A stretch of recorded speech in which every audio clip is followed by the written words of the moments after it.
back to France. I'm Brian of the Ulti Show, and I'm on the beach with Toly and Isaiah, two players from the Russian mixed team. They just finished their quarterfinal against the U.S., where they came out on the wrong side of the score.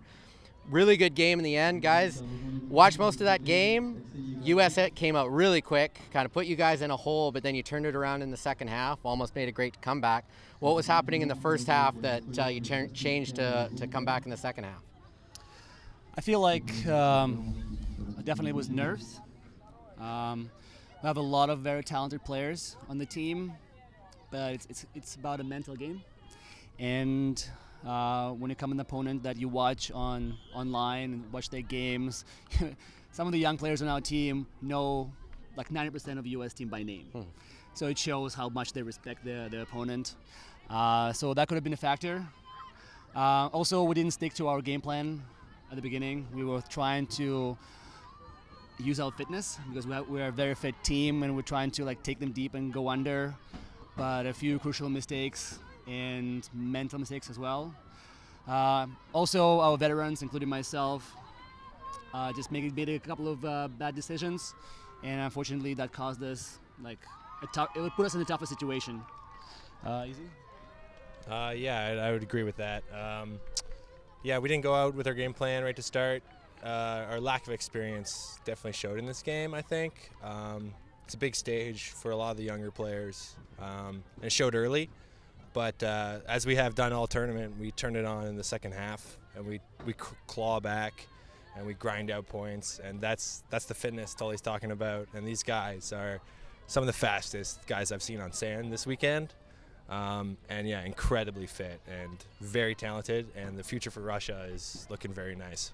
And that's a good other question there. Russia is not new to the ultimate scene, but still probably newish. They're coming to more World Championships, and certainly at this tournament, there's a lot of good results coming from all the teams. How do you feel the development of ultimate in Russia is going, and where is it going in the future? I think there are a lot of passionate players. And not even players, there are some like people who are involved in the community, and they care about the sport, they care about the community, and they put a lot of effort into developing youth, developing new regions of Russia. For example, one of the very well-known persons is Kate Barabanova.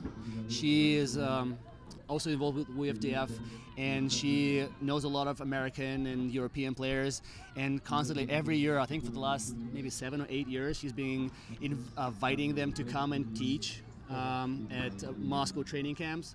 And I think they even fly them to different cities around Russia where they host clinics. So a lot of players from Canada, a lot of players from the US and from Europe have been to Russia and share their experience, and I think that definitely helps. And also it shows how eager the Russians are to learn and get better. They attend a lot of events all over the world. Sometimes the financial aspect becomes an obstacle, but there are some people who support, some companies that support the players.